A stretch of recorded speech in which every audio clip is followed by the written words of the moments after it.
तर बालमित्रांनो, आज आपण इयत्ता 7वी बालभारती मराठी सेमी माध्यम इतिहास प्रकरण 11वे राष्ट्ररक्षक मराठे. शाहू महाराजांनी बाजीरावानंतर त्याचा मुलगा बाळाजी बाजीराव उर्फ नानासाहेब याला पेशवाईची वस्त्रे दिली. नादिरशहाच्या आक्रमणानंतर दिल्लीमध्ये अस्थिरता निर्माण झाली होती. अशा परिस्थितीत उत्तरेमध्ये मराठ्यांची सत्ता स्थिर करण्यासाठी त्यांनी प्रयत्न केले. या काळात अहमद शाह अब्दालीने पानिपतावर मराठ्यांच्या समोर आव्हान निर्माण केले. या सर्व घडामोडींची माहिती आपण या पाठात घेणार आहोत. उत्तरेतील परिस्थिती. अयोध्या प्रांताच्या उत्तर पश्चिमेस लागून हिमालयाच्या पायथ्याशी असलेला प्रदेश 18व्या शतकात रोहिलखंड या नावाने संबोधला जात असे. अफगाणिस्तानातून आलेले पठाण या भागात स्थायिक झाले होते. या पठाणांना रोहिले म्हणत. गंगा यमुना नद्यांच्या दुआबाच्या प्रदेशात त्यांनी धुमाकूळ घातला होता. त्यांचा बंदोबस्त करण्यासाठी अयोध्येच्या नवाबाने मराठ्यांना पाचारण केले. मराठ्यांनी त्यांचा बंदोबस्त केला. अफगाणाशी संघर्ष. अफगाणिस्तानचा बादशाह अहमद शाह अब्दाली याला भारतातील संपत्तीचे आकर्षण होते. इसवी सन 1751 त्याने पंजाबवर आक्रमण केले. या काळात मुघल प्रदेशात अंधाधुंदी निर्माण झाली होती. त्यामुळे मुघलांच्या अब्दालींच्या आक्रमणाची भीती होती. या परिस्थितीत आपल्या संरक्षणासाठी मराठ्यांची मदत घेणे त्यांना आवश्यक वाटले. बादशहाला मराठ्यांचे सामर्थ्य आणि प्रामाणिकपणा याची खात्री पटली होती.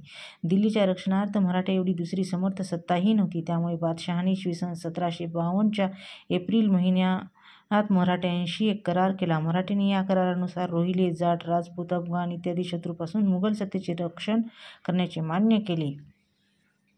या बदल्यात त्यांना रोख रक्कम मिळणार होती. शिवाय पंजाब, मुलतान, राजपुताना, सिंध, रोहिलखंड या भागात चौथाई वसूल करण्याचे हक्क त्यांना मिळाले. तसेच अजमेर आणि आग्रा या प्रांताची सुभेदारी देण्यात आली.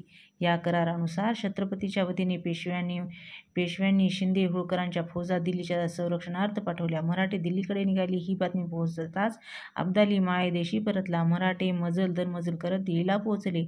मराठ्यामुळेच अब्दालीचे संकट टळले म्हणून बादशहाने मुघलांच्या सुभ्यामधील चौथाईचा हक्क त्यांना दिला. या सुभ्यामध्ये काबूल, कंदाहार आणि पेशवारचाही समावेश होता. हे सुभे पूर्वी मुघल साम्राज्याचा भाग होते. आता हे अब्दालीच्या अफगाणिस्तानमध्ये होते. करारानुसार हे सुभे अब्दालीकडून जिंकून घेऊन परत मुघलांच्या राजाला जोडणे हे मराठ्यांचे कर्तव्य ठरत होते. उलट किमान पंजाबपर्यंत प्रदेश अफगाण अमलाखाने आणावा आणि अब्दालीची इच्छा होती. त्यामुळे आज ना उद्या मराठे आणि अब्दाली यांचा संघर्ष होणे अटळ होते. नानासाहेब पेशव्यांचा भाऊ रघुनाथराव हा जयाप्पा शिंदे व मल्हारराव होळकर यांना बरोबर घेऊन उत्तर भारतात अब्दालीशी मुकाबला करण्यासाठी मोहिमेवर गेला. उत्तरेकडील स्थानिक सत्ताधाऱ्यांच्या दृष्टिकोनातून दक्षिणेतील मराठे हे त्यांचे स्पर्धक ठरले. मराठ्यांचा व्यापक दृष्टिकोन लक्षात न घेता मराठ्यांना मदत करण्याऐवजी ते तटस्थ राहिले. मराठ्यांचे दिल्ली दरबारातील वर्चस्व व हस्तक्षेप त्यांना रुचत नव्हता. मात्र सूरजमल, जाट व राणी किशोरी यांनी पानिपतावरील युद्धात जखमी झालेल्या मराठ्यांना मदत केली. त्याचप्रमाणे उत्तरेतील काही कट्टरपंथीय मराठ्यामध्ये परधर्मीय म्हणून पाहत होते. त्यांनीही मराठ्यांचा व्यापक दृष्टिकोन समजून न घेता मराठ्यांचे वर्चस्व कमी व्हावे म्हणून अब्दालीला हिंदुस्थानावर आक्रमण करण्याचा आग्रह केला. अब्दाली मराठ्यांचा पराभव करून त्यांना दक्षिणेत नर्मदा पार हुसकावून देईल अशी त्यांना अपेक्षा होती. अटकेवर मराठ्यांचा ध्वज फडकावला. नजीब खान व रोहिल्यांचा सरदार होता.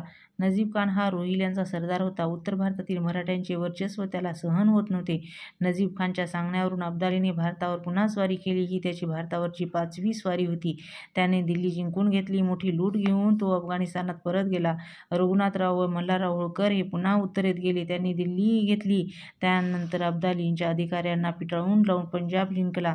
अब्दालीच्या सैनिकांचा पाठलाग करत मराठे इसवी सन 1758 मध्ये अटकेपर्यंत गेले. अटकेवर मराठ्यांचा ध्वज फडकला आणि अटक हे ठिकाण आजच्या पाकिस्तानामध्ये आहे. मराठ्यांनी अटके पार पेशवारपर्यंत मोहीम काढली. तथापि त्यांनी आपल्या प्रभुत्वाखाली आणलेल्या या प्रदेशाची व्यवस्था नीट लावली नाही. दत्ताजीचा पराक्रम. पंजाबवरील पकड घट्ट करण्यासाठी व नजीब खानचे पारिपत्य करण्यासाठी पेशवाईने दत्ताजी शिंदे व जनकोजी शिंदे यांना उत्तरेत पाठवले. दत्तोजी उत्तरेत गेला. नजीब खानने दत्ताजीला वाटाघाटीत अडकवून ठेवले आणि अब्दालीला मदतीस येण्याची विनंती केली. हा संदेश मिळताच अब्दाली पुन्हा भारतावर चालून आला. दत्ताजी व अब्दाली यांची यमुनेच्या तीरावर बुराडी घाट येथे गाठ पडली. जोरदार लढाई झाली. दत्ताजीने असामान्य शौर्य गाजवले, परंतु या लढाईत दत्ताजीला वीरमरण आले. माहीत आहे का तुम्हाला? दत्ताजी मोठ्या शौर्याने लढला, पण अखेरीस तो रणांगणावर घायाळ होऊन पडला. नजीब खान, रोहिल्याचा सल्लागार, कुतुबशाह हत्तीवरून उतरून घायाळ झालेला दत्ताजीवर जळजळ आला. त्याने दत्ताजीला विचारले, क्यों पटेलजी, हमारे साथ तुम और भी लढेंगे? दत्ताजी घायाळ अवस्थेत पडला होता, पण कुतुबशाहचे शब्द ऐकताच त्याने बाणेदार उत्तर दिले, हां, बचेंगे तो और भी लढेंगे. सदाशिवराव भाऊ अब्दालीचे पारिपत्य करण्यासाठी नानासाहेबांनी आपला चुलत भाऊ सदाशिवराव भाऊ व थोरला मुलगा विश्वासराव यास उत्तरेला पाठवले. सदाशिवराव भाऊ हा चिमाजी अप्पांचा मुलगा होय. त्यांच्याबरोबर प्रचंड फौज व प्रभावी तोफखाना होता. इब्राहिम खान कार्दी हा त्याच्या तोफखान्याचा प्रमुख होता. या तोफखान्याच्या जोरावर त्यांनी इसवी सन 1760 मध्ये लातूर जिल्ह्यातील उदगीरच्या लढाईत निजामाचा पराभव केला होता.